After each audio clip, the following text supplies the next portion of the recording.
پہلا سوال، شریعت کیا ہے؟ مختلف تعبیرات آپ کے سامنے آئی ہیں۔ میرے نزدیک شریعت نام ہے کتاب و سنت کا، کتاب اللہ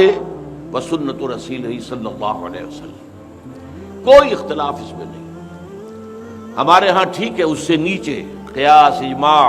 اس کے اصول، اجتہاد، اس کے اندر تو اختلافات ہو سکتے علماء، لیکن یہ کہ شریعت کے دو پلرز جو ہیں وہ کتاب اللہ اور سنت رسول اللہ صلی اللہ علیہ وسلم، اس میں کوئی اختلاف نہیں۔ پھر سوال پیدا ہوتا ہے کہ یہ سوال ہم نے کیوں رکھا؟ ایک اعتبار سے ہمارے ملک میں، ہمارے معاشرے میں شریعت کی تعبیر کے پہلو سے بڑا شدید اختلاف ہے۔ وہ کیا ہے؟ ہمارے ہاں مغربی تعلیم یافتہ طبقات، ہمارے یہاں جو ایک مکتبہ فکر سر سید احمد خان سے شروع ہوا اور سلسلہ تعلیم وہاں سے شروع ہوا، اس کے فیض یافتہ لوگ، جس کے بارے میں صحیح کہا بعد میں اکبر الہ آبادی نے کہ ہم تو سمجھے تھے کہ لائے گی فراغت تعلیم،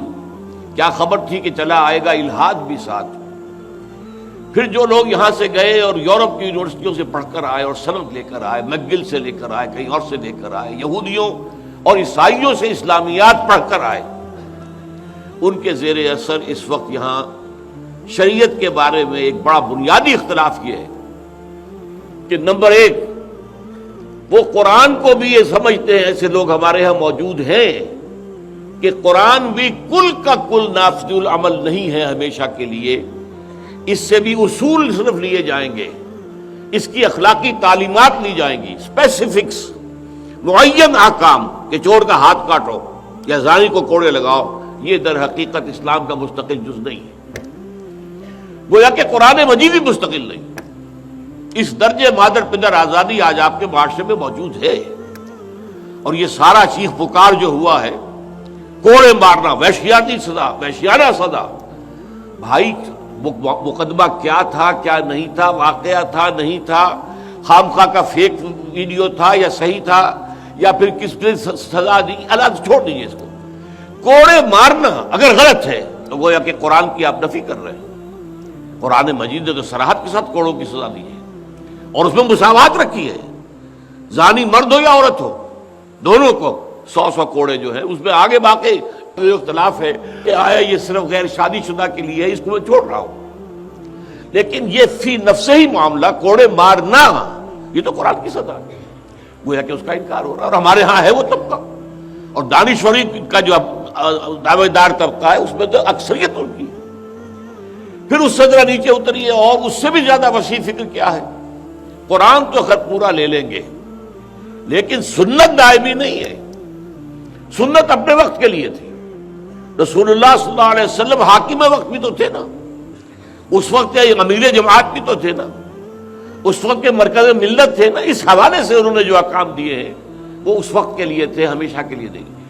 یہ فکر ہمارے ہاں آج پڑھے لکھے لوگوں کے بہت بڑے طبقے کے اندر موجود ہے۔ اصل خطرہ یہاں سے ہے، اصل پولرائزیشن اس ملک میں جو ہوگی وہ اس ایشو پر ہوگی، اس لیے کہ جو علماء کے اختلافات ہیں وہ جیسا کہ میں نے عرض کیا کتاب اور سنت سے بھی نیچے کی چیزوں کے بارے میں ہے، اور اس کے بارے میں ثبوت آپ کے سامنے آ چکے ہیں کہ سن 50 میں سب جمع ہو گئے تھے، پھر سن 95 میں پھر سب جمع ہو گئے، کتاب و سنت پر کسی کو اختلاف نہیں۔ اس اعتبار سے یہ جو تفریق ہمارے مابین ہے، اگر یہ جذبہ ابھرا جس کے تحت آج یہ سیمینار ہو رہا ہے، یا اور ہم نے پشاور اور کراچی میں بھی سیمینار کیے ہیں، ابھی اور بھی سیمینار ہونے ہیں، اگر یہ جذبہ ابھرا تو انشاءاللہ یہ جو ہمارے اختلافات ہیں یہ ختم ہو جائیں گے، اور بلکہ ان کے اندر اجتماعیت پیدا ہو جائے گی، جس کی طرف کہ مولانا ڈاکٹر سرفراز احمد صاحب نے توجہ دلائی، اور بجائے طور پر توجہ دلائی۔ لیکن یہ ہے کہ اصل جو مارکا پڑے گا وہ ان سے پڑے گا کہ جو سنت کو لازم نہیں سمجھتے، یا ایسے اجتہاد کے قائل ہیں جو قرآن مجید کو بھی تبدیل کر دے۔ یہ طبقات ہیں ہمارے اصل اوپر کے دانشور طبقات، ان کے ساتھ جو ہے پولرائزیشن اس ملک میں اگر ہونی ہے تو ان دونوں کے مابین ہونی ہے۔ اس اعتبار سے واقعتاً اس کو ایمفیسائز کرنے کی ضرورت ہے کہ قرآن ہی نہیں ہے واحد سورس، بلکہ سنت رسول صلی اللہ علیہ وسلم انڈیپینڈنٹ آف قرآن، مستقل بذات ایک سے ایک منبع ہے شریعت اسلامی کا۔